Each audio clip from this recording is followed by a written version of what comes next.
जी अस्सलाम वालेकुम। I welcome all of you from the platform of पीपीएफसीओलॉजी। आज हम चैप्टर 9 डिस्कस कर रहे हैं ऑफेंसेस के। इससे पहले हम चैप्टर 8A डिस्ट्रेंट डिस्कस कर चुके हैं, जिसमें कोई भी डिमांड अगर गवर्नमेंट की ड्यू है तो वो डिमांड को कैसे रिकवर किया जाएगा वो हम कंप्लीट डिटेल में पढ़ चुके हैं। देखिए ऑफेंसेस देखते हैं आज।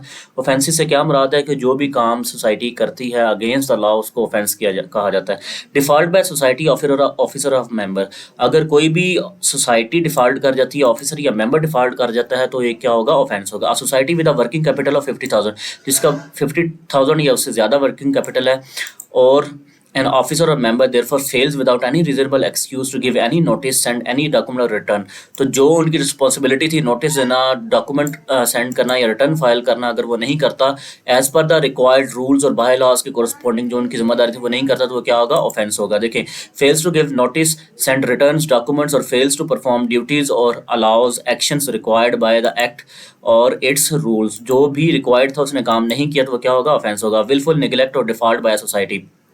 अगर कोई विलफुली निगलेक्ट्स और refuse to do any act, जो भी विलफुली ये काम करती है जो कि रिक्वायर किया है, रिक्वायर्ड किसने किया है? द रजिस्ट्रार और other person duly authorised by him in writing in this behalf. तो रजिस्ट्रार ने अगर कोई भी चीज़ रिक्वायर की है और कोई पर्सन विलफुली निगलेक्ट करता है तो क्या होगा? ऑफेंस होगा। विलफुल फॉर्मेशन को फॉल्स इन्फॉर्मेशन, अगर कोई इन्फॉर्मेशन रिक्वायर की और फॉल्स इन्फॉर्मेशन दे रहा है वो भी क्या है?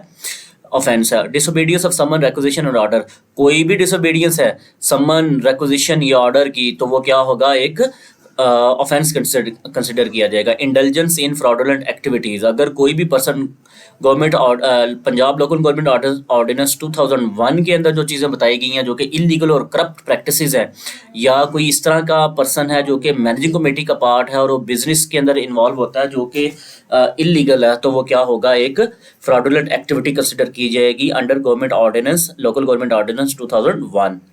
ठीक है जी। नेक्स्ट है परफॉर्मिंग एक्ट्स विदाउट अप्रूवल। हर काम को आपने किसके अप्रूवल से करना है? रजिस्ट्रार की और जनरल बॉडी के अप्रूवल से। और अगर कोई भी मैनेजिंग कमेटी का पर्सन उन किसी भी काम को विदाउट अप्रूवल करता है तो वो ऑफेंस होगा। मेकिंग अ फॉल्स रिपोर्ट और refusing to do an act, अगर कोई भी पर्सन क्या करता है इंटरनल ऑडिट कमेटी के अंदर refuses to neglect to do an act, तो कोई एक ऐसा काम रिफ्यूज कर देता है, he is required to do by the law, और वो लॉ के कोरस्पोंडिंग उसको रिक्वायर था, तो वो क्या होगा? ऑफेंस होगा। और फॉल्स इन्फॉर्मेशन या रिपोर्ट बनाई है तो वो भी क्या होगी? इंटरनल ऑडिट कमेटी के अंदर जो भी फॉल्स इन्फॉर्मेशन रिपोर्ट होगी वो भी क्या होगी? ऑफेंस होगी। Violation of the master plan, अगर कोई भी मास्टर प्लान की वायलेशन करता है, मास्टर प्लान वो प्लान होता है जो कुछ जब सोसाइटी रजिस्टर होती है तो बताती है कि हमने किस तरह अपने आप की अपनी सोसाइटी की डेवलपमेंट करनी है। आगे है जी penalty for the offences not otherwise provided for, जिन चीज़ों की पेनल्टी बताई नहीं गई उनकी पेनल्टी क्या होगी? Shall be liable to fine not exceeding 50,000 rupee. So 50,000 rupee क्या है? एक फाइन है, और 50,000 से ज़्यादा नहीं हो सकता। नेक्स्ट है prohibition of the use of word cooperative. देखिए जी, no person other than a registered society shall without the sanction of the provincial government trade और carry on the business. So सिर्फ किसकी कौन यूज कर सकता है? कोऑपरेटिव वर्ड, जो कि इस एक्ट के कोरस्पॉन्डिंग रजिस्टर्ड है। और करना क्या है जी? ये मैंने कुछ पॉइंट्स निकाले हैं। नो पर्सन इंडिविजुअल और entity other than a registered society is allowed to use. तो सिर्फ किसको? रजिस्टर्ड सोसाइटी को अलाउ है द वर्ड कोऑपरेटिव और its equivalent in their business without prior sanction from the provincial government. तो आपने अगर यूज भी करना है वर्ड कोऑपरेटिव तो आपको प्रोविंशियल गवर्नमेंट की क्या है? इजाजत की जरूरत है। नेक्स्ट सेक्शन बहुत इंपॉर्टेंट है। इसमें यह कहा गया if someone was already using such a name before the act came into force. 1925 का जो एक्ट है, ये जो करंट हम पढ़ रहे हैं, इसके आने से पहले अगर कोई भी पर्सन कोऑपरेटिव वर्ड यूज कर रहा था, दे और दे सक्सेसर इंटरेस्ट में कंटिन्यू टू यूज इट, तो वो खुद या उनके जो सक्सेसर, उनकी औलादें आ गई हैं, वो भी वर्ड कोऑपरेटिव को यूज कर सकते हैं। ठीक है जी। नेक्स्ट है whoever contravenes the provision of this section shall be punishable with fine which may exceed to 50,000 रुपये। तो जो भी इसके खिलाफ जाता है, इस प्रोविजन के खिलाफ जाता है, वो 50,000 रुपये का उसका फाइन है। और आगे इन case of a continuing offence, अगर वो ऑफेंस को कंटिन्यू करता है with further fine of 500 rupees for each day, तो 500 रुपया पर डे का फाइन होगा। नेक्स्ट है 62A penalty whoever contravenes the provision of section 3 of the section 44C। 44C की जो प्रोविजंस के खिलाफ जाता है, जो कि एनी डायरेक्शन और साथ में जो डायरेक्शन दी है 44D में रजिस्ट्रार ने दी है उसके खिलाफ जाता है, तो उसको इम्प्रिजमेंट ऑफ आइदर डिस्क्रिप्शन, उसको इम्प्रिजमेंट हो सकती है for term which may extend to 6 months और विद फाइन। तो 6 महीने की इसको सजा हो सकती है और फाइन भी हो सकता है 44C और 44D का। आगे नेक्स्ट है whoever contravenes an order passed under section 44E shall be guilty of an offence which shall be punished with imprisonment of a term which may extend to 3 years। तो 44E के अंदर कितनी हो सकती है imprisonment, स्पेशल मेजर्स के खिलाफ अगर जाता है, जो कि हम पीछे पढ़ चुके हैं, तो 3 साल की सजा हो सकती है। which shall not be less than 6 months, तो 6 महीने से कम नहीं होगी। and shall be also be liable to the punish with fine, तो उसको फाइन भी हो सकता है। Next है cognizance of offence. No court shall be take cognizance of any offence punishable under this act except on complaint in writing made by the registrar। तो जब तक रजिस्ट्रार कंप्लेंट खुद नहीं करता तब तक कोई भी कोर्ट कॉग्निजेंस नहीं ले सकती। Provided that cognizance of an offence under subsection 2 of the section 62A, ये देखें जी 62A subsection 2, जिसमें आपने 44E की खिलाफवर्जी की है, तो वो विदाउट कंप्लेन भी लिया जा सकता है। देखें cognizance of an offence under subsection 2 of section 62A may be taken by the court even without such complaint from the registrar. तो रजिस्ट्रार की कंप्लेंट के अलावा भी कर सकते हैं अगर 44E की वायलेशन हुई है, और अगर 44C और D की वायलेशन हुई है तो फिर क्या होगा, रजिस्ट्रार की कंप्लेंट का होना जरूरी है। नेक्स्ट है जी chapter number 10 appeal and revisions. देखें अपील से क्या मुराद है कि कोई भी जो ऑर्डर पास हुए अंडर सेक्शन 10, 16, 45, 47, 50, 50A, 54 और 54A का ऑर्डर पास हुआ है, तो अपील कर सकते हैं किसको, प्रोविंशियल गवर्नमेंट को within 2 months from the date of communication of the order. तो 2 महीने के अंदर अंदर जिस डेट को ऑर्डर कम्युनिकेट हुआ है ऊपर वाले सेक्शन के कोरस्पॉन्डिंग, तो आप क्या कर सकते हैं, अपील फाइल कर सकते हैं to the provincial government. Next है जी power of the provincial government and the registrar to call the proceedings of the subordinate officers to pass orders thereon. सो ये सबसे इंपॉर्टेंट पावर है कि प्रोविंशियल गवर्नमेंट क्या कर सकती है और रजिस्ट्रार क्या कर सकता है कि जो सब ऑर्डिनेट्स हैं उन्होंने जो प्रोसीडिंग्स की हुई हैं उनको क्या कर सकता है, कॉल कर सकता है। इसका पर्पस क्या है जी, to assess the legality and propriety and regularity of the decision. तो वो ये देख सकते हैं कि क्या आपका डिसीजन लीगल है। दूसरा ये देख सकते हैं एनी डिसीजन और ऑर्डर पास्ड और द प्रोसीडिंग्स कंडक्टेड। तो ये देख सकते हैं कि क्या जो भी प्रोसीडिंग्स हो चुकी हैं या कंडक्ट हो चुकी हैं या कोई डिसीजन हो चुका है तो क्या वो लीगल है, प्रोप्राइटी है और रेगुलरिटी उसके अंदर मौजूद है। नेक्स्ट वो क्या कर सकते हैं आगे, इफ अपॉन रिव्यू, अगर वो ये देखें रिव्यू के दौरान it appears that a decision order और प्रोसीडिंग शुड बी मॉडिफाइड, अगर उनको लगे कि मॉडिफाइड करनी चाहिए, नल करनी चाहिए, रिवर्स करनी चाहिए, then the provincial government of the registrar as applicable may pass such order as they deem fit. तो प्रोविंशियल गवर्नमेंट भी उस चीज को रिवर्स कर सकती है और रजिस्ट्रार भी रिवर्स कर सकता है। सो ये आपका एमसीक्यू है 64A का। प्रोविंशियल गवर्नमेंट और रजिस्ट्रार क्या कर सकती है, किसी भी प्रोसीडिंग्स को अनल भी कर सकती है, उसको रिवर्स भी कर सकती है, मॉडिफाई भी कर सकती है। नेक्स्ट है finality of orders of a provincial government. देखें they shall not be liable to be called in question in any civil और रेवेन्यू कोर्ट। तो जो भी ऑर्डर पास करेगी प्रोविंशियल गवर्नमेंट वो कहीं पे भी कॉल नहीं किए जा सकते। नेक्स्ट है miscellaneous chapter 11 recovery of sums due to government. तो रिकवरी ऑफ सम्स जो हैं जो कि गवर्नमेंट की तरफ जाने हैं वो कैसे रिकवर करने हैं। All the sums due from a society और फ्रॉम अ ऑफिसर और पास ऑफिसर और मेंबर और पास मेंबर, कोई ऑफिसर है, कोई करंट मेंबर है या पास मेंबर है of a society as to the government, और गवर्नमेंट की तरफ उनके पैसे हैं तो may be recovered according to the law under the rules of the time being in force for the recovery of arrears of the land revenue. तो उनको कैसे निकाला जाएगा, as arrears of the land revenue के तौर पे हम उनको क्या कर लेंगे, निकलवा लेंगे। Sums due from a society to the government और recoverable under subsection 1 may be recovered firstly from the property of the society. सबसे पहले जो सोसाइटी की प्रॉपर्टी है उसको सेल करके आप ले सकते हैं। Secondly in case of society of which liability of member is limited from the members और past members subject to the limit of their liability. तो जो अगर सोसाइटी है जिसकी लायबिलिटी लिमिटेड है तो उसके करंट मेंबर्स और पास मेंबर्स से उनकी लायबिलिटी के कोरस्पॉन्डिंग लिए जा सकते हैं। नेक्स्ट थर्ड है इन case of other societies from the members और पास मेंबर्स। तो करंट मेंबर और पास मेंबर से भी लिए जा सकते हैं। नेक्स्ट है liability of the past member shall in all cases by the shall in all cases by subject to the provisions of section 28। तो जो पास मेंबर्स हैं उनकी लायबिलिटी 28 के कोरस्पॉन्डिंग, सेक्शन 28 के कोरस्पॉन्डिंग होगी, जिसमें हमने ये देखा था कितने साल तक उनकी लायबिलिटी कॉल की जा सकती है। नेक्स्ट है सेक्शन 65A। 65A में ये है कि अगर कोई वॉलंटरी एग्रीमेंट बाय मेंबर, अगर कोई वॉलंटरी एग्रीमेंट है मेंबर का, a member of a cooperative society can voluntarily authorise their employ to, वो क्या कर सकता है, मेंबर क्या कर सकता है, ऑथराइज कर सकता है to deduct a specific amount, कि वो अमाउंट डिडक्ट करवा ले not exceeding the limit set by the rules each month from their salary और वेजेस। तो अगर किसी भी पर्सन ने अपने पैसे पे करने हैं, वो मेंबर है सोसाइटी का, तो वो जिस जगह पे एम्प्लॉय है वहाँ पे जाके उनको ये कह सकता है कि हर मंथ आप मेरी सैलरी में से कुछ अमाउंट डिडक्ट करके किसको दे दें, सोसाइटी को दे दें। Pay debt amount directly to the society, वो सोसाइटी को डायरेक्टली दे दे। The purpose is to repay any debt और डिमांड और to the member to the society. तो जो भी मेंबर की कोई भी डिमांड और डेट है जो कि उसने सोसाइटी को पे करना है, तो वो इस तरह पे कर सकता है। नेक्स्ट देखें जी, एम्प्लॉयर्स ऑब्लिगेशन अंडर सबसेक्शन 2। तो एम्प्लॉय का ऑब्लिगेशन 65A सबसेक्शन 2 के कोरस्पोंडिंग क्या है?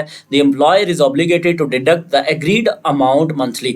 तो जो एग्रीड अमाउंट है एम्प्लॉयर क्या करेगा, उसको डिडक्ट कर लेगा if the society request it, अगर सोसाइटी रिक्वेस्ट करती है। This obligation remains until the date और the demand is fully paid. तो ये ऑब्लिगेशन कब तक होगा? जब तक डिमांड और डेट फुली पे नहीं कर दी। नेक्स्ट देखिए सबसेक्शन 3 है, this section also applies retroactively to similar agreements that were already in force on the date of commencement of Sindh Cooperative Societies Second Amendment Act 1940। तो 1940 एक्ट से पहले पहले भी ये रेट्रोएक्टिवली अप्लाई होगा जिन लोगों ने कोई डिमांड वगैरह देनी है। ठीक है, किसको? सोसाइटी को देनी है, तो वो अपने शेयर्स अपनी सैलरी के अंदर से भी डिडक्ट करवा सकते हैं। नेक्स्ट देखिए, nothing contained in this section shall apply to person empowered employed in mines, nuclear fuels, mineral oils और नेचुरल गैस।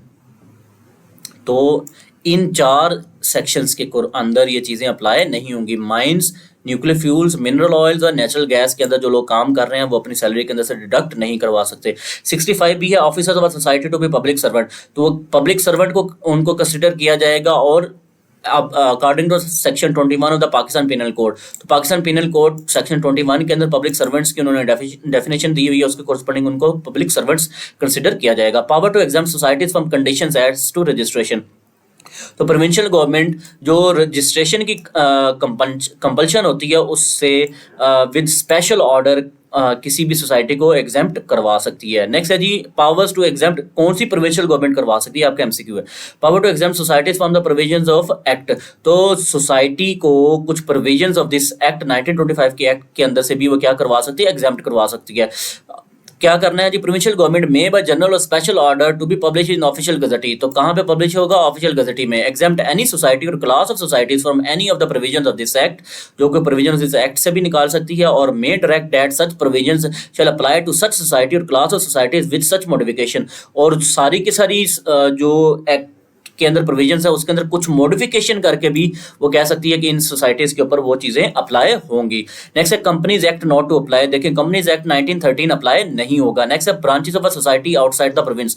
जिन जिन सोसाइटीज की ब्रांचेस हैं आउटसाइड द प्रोविंस सोसाइटीज हैं वो क्या करेंगी? Shall within 6 months from commencement of this act. तो 1925 का जब एक्ट बना तो उसके कमेंसमेंट के 6 महीने के अंदर अंदर क्या करेंगी? या certified copy of the bylaws and amendments. तो वो बताएंगी कि हमारी certified copy of bylaws क्या है और अमेंडमेंट्स क्या है। फिर वो बताएंगे सर्टिफाइड ट्रांसलेशन इन इंग्लिश। तो वो उस चीज़ को जो बाय लॉज की ट्रांसलेशन करेंगे इंग्लिश में, उसको सर्टिफाई करेंगे कि ये हमारे बाय लॉज हैं। नेक्स्ट है नोटिस नेसेसरी इन सूट। देखें जी, content of the notice. Notice का कंटेंट क्या होना चाहिए जो कि आपने सूट के अंदर करना है? कॉज ऑफ एक्शन, क्या कॉज है जिसकी वजह से आप नोटिस कर रहे हैं। What the complaint is about, complaint किस चीज के बारे में है। Plaintiff detail, name, description and address. Plaintiff वो पर्सन होता है जो कि केस को लेके आता है। नेक्स्ट है रिलीफ सॉर्ट, आप किस किस्म का रिलीफ सॉर्ट कर रहे हैं वो क्या होगा? एक कंटेंट ऑफ अ नोटिस होगा। नेक्स्ट है जी, no lawsuit can be filed against unless a plaintiff give prior written notice as describe low. तो जब तक उस वक्त तक कोई भी नोटिस लॉ सूट फाइल नहीं हो सकता जब तक प्लेंटिफ क्या ना करे, एक रिटन नोटिस ना दे। तो रिटन नोटिस के आप हम पहले पढ़ चुके हैं, ठीक है। और notice in writing has been delivered to the registrar. तो उस नोटिस की रिक्वायरमेंट क्या है? Must be delivered at least 2 months before filing the suit. तो सूट फाइल करने से 2 महीने पहले वो क्या होगा? डिलीवर होना चाहिए। मस्ट बी डिलीवर्ड टू और left at the office of registrar. या तो रजिस्ट्रार के ऑफिस में डिलीवर हो जाए या वहां पे वो लीव कर दे। नोटिस मस्ट इंक्लूड, नोटिस के अंदर क्या इंक्लूड होनी चाहिए? वो कॉज ऑफ एक्शन, वो ऊपर हम पढ़ चुके हैं।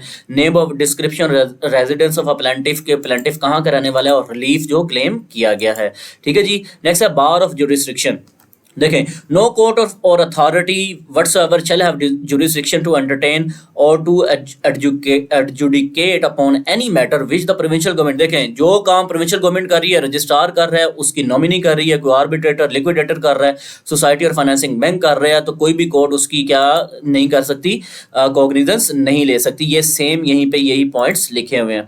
नेक्स्ट है जी, वैलिडिटी ऑफ एनीथिंग डन और order pass by the provincial government, a society, a financing bank, a cooperative society, registrar और any other person referred in clause A, जो भी ऊपर लोगों का नाम बताया गया क्लॉज ए के अंदर, अंडर दिस एक्ट और rules and bylaws shall not be called in question, तो उनकी वैलिडिटी को भी कॉल इन क्वेश्चन नहीं किया जाएगा। नेक्स्ट है जी, कोई भी कोर्ट और other authority can not issue injunction और स्टे ऑर्डर्स रिलेटेड टू, तो कोई भी अथॉरिटी क्या कर सकती है, क्या काम नहीं कर सकती, कुछ स्टे ऑर्डर या कोई इंजंक्शन पास नहीं कर सकती। क्यों? क्योंकि वो उनकी डोमेन से बाहर है। नेक्स्ट देखें जी, ये जो बार्स हैं, these bar provisions apply even in cases और appeals pending before any court और authority as of the date of cooperative society amendment act. जब ये कोऑपरेटिव सोसाइटी अमेंडमेंट ऑर्डिनेंस 1966 आया, उससे पहले भी क्या है, ये बार एप्लीकेबल है। Any order already pass in such cases stand vacated and have no legal force, तो जो भी ऑर्डर पास किया गया है इसके रिलेटेड वो क्या होगा, विकेटेड होगा और हैव नो फोर्स। नेक्स्ट है जी, रूल्स। रूल्स किसने बनाना है? प्रोविंशियल गवर्नमेंट बनाना है। ये आपका एमसीक्यू है। फॉर होल और any part of the province, पूरे प्रोविंस के लिए किसी पार्ट के लिए रूल्स बना सकते हैं। अब कौन कौन सी चीजें देखनी है? मैक्सिमम नंबर ऑफ शेयर्स किसी पर्सन के पास कितने हो सकते हैं, form to be use and the conditions to be complied, कौन कौन से फार्म इस्तेमाल करने हैं, कौन कौन सी कंडीशंस कंप्लाई करनी है। Prescribe the matter in respect of which a society may और शैल मेक बाय लॉज, किन मैटर्स के अंदर बाय लॉज बना सकते हैं। Procedure to be followed in making, altering और एब्रोगेटिंग द बाय लॉज, और कौन सा प्रोसीजर फॉलो करना है।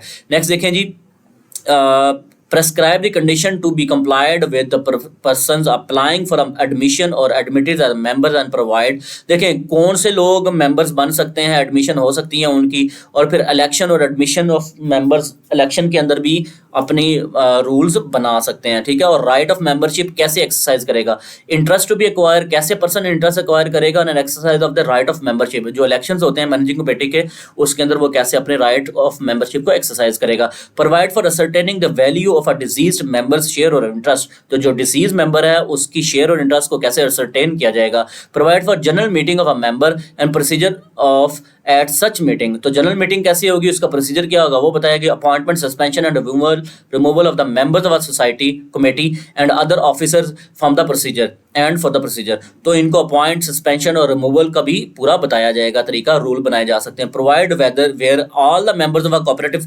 Of a committee have been suspended और रिमूव्ड, अगर सारे के सारे लोग कमेटी के मेंबर्स, मैनेजिंग कमेटी के लोगों को रिमूव या सस्पेंड किया गया है, तो appointment of person to be administer, तो एक एडमिनिस्ट्रेटर भी अपॉइंट हो सकता है। कौन कर सकता है, उसके रिलेटेड रूल्स कौन बनाएगा, प्रोविंशियल गवर्नमेंट बनाएगी, और ये रजिस्ट्रार ये ऑलमोस्ट अपॉइंट करता है। Prescribe the accounts and the books to be kept, कैसे अकाउंट रखते हैं, कैसे बुक्स रखनी है।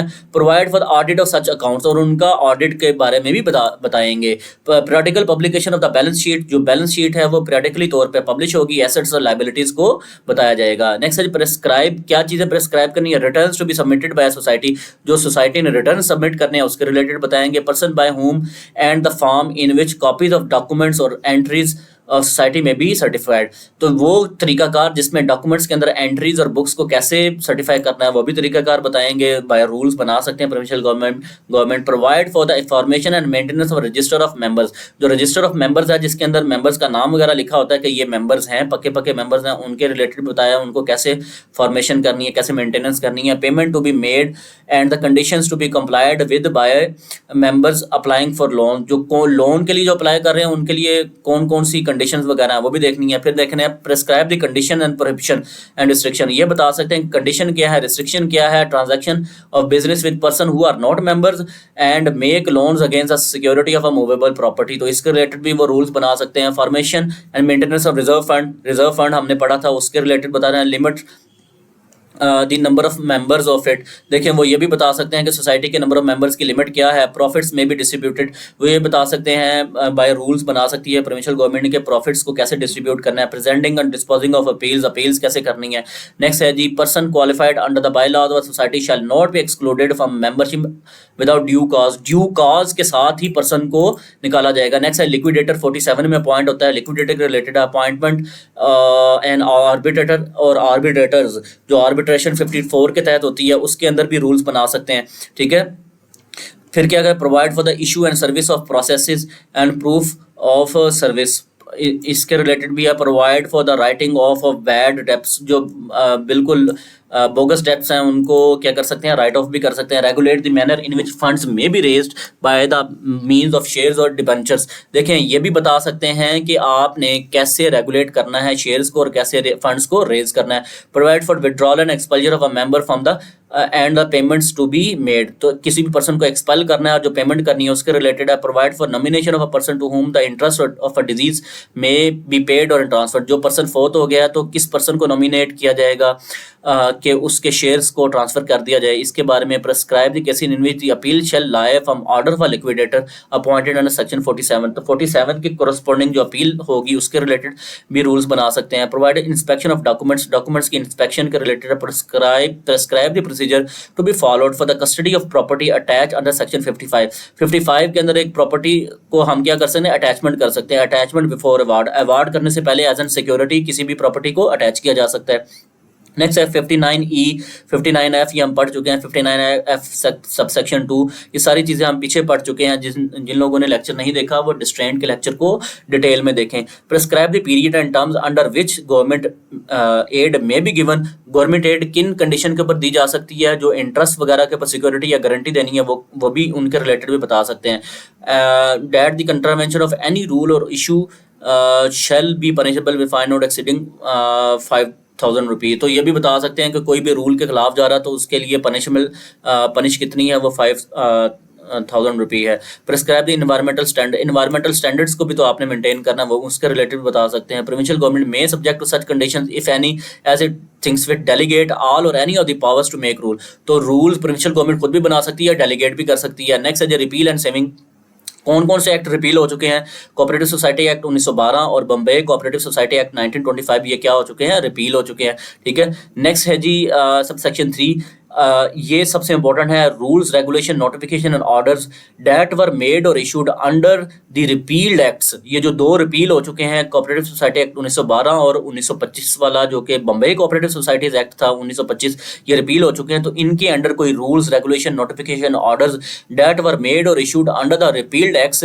And which were in force at the time of Sindh cooperative societies West Pakistan amendment order 1965 came into effect will apply to continue, तो ये क्या होंगे, ये कंटिन्यू रहेंगे रूल्स रेगुलेशन। अदरवाइज तो बहुत बड़ा एक क्योस आ जाएगा कि सारा कुछ जो प्रीवियसली हुआ वो खत्म कर दिया जाए तो बहुत बड़ा क्योस आएगा। तो वो क्या होंगे, कंटिन्यू टू अप्लाई अनटिल, कब तक अप्लाई होंगे, will remain in force until they are amended alter or rescinded by the competent authority, जब तक उनको आप अल्टर ना कर दें। नेक्स्ट है जी ये इंपॉर्टेंट सेक्शन है, the repeal does not affect, repeal किन किन चीज़ों का इफेक्ट नहीं करती, anything previously done or suffered under the old acts action taken while those laws were in force remained valid, तो भाई जो भी पहले एक्शन ले चुके हैं वो क्या होंगे, वैलिड होंगे।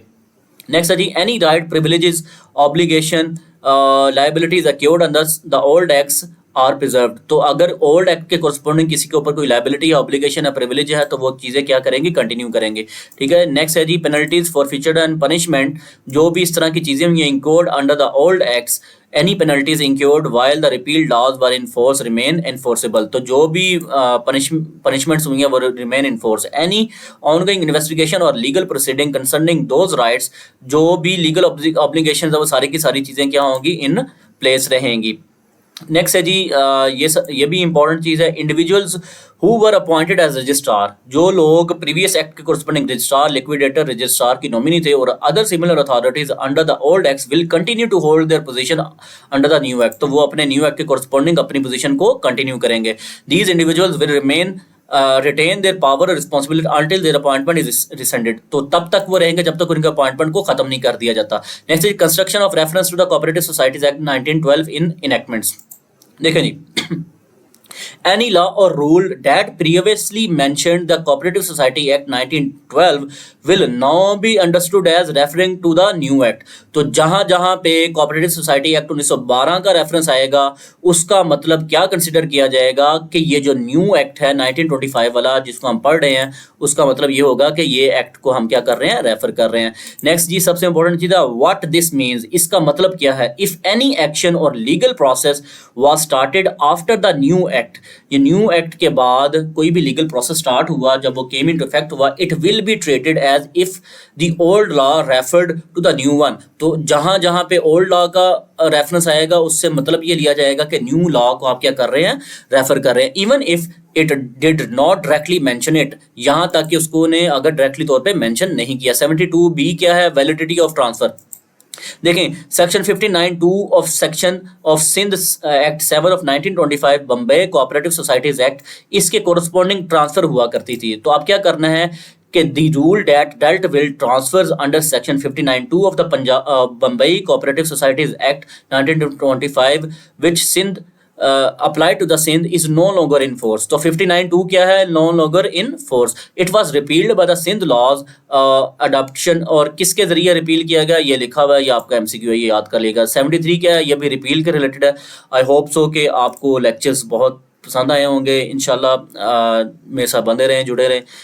आगे हम एक सीरीज़ स्टार्ट कर रहे हैं जीके की सीरीज़, और उसके साथ साथ हमने कोऑपरेटिव सोसाइटी रूल्स को भी डिस्कस करना है इन डिटेल। ठीक है जी, और अमेंडमेंट्स को भी करेंगे और शॉर्ट सी ब्रीफ सी हिस्ट्री भी देखेंगे। Thank you very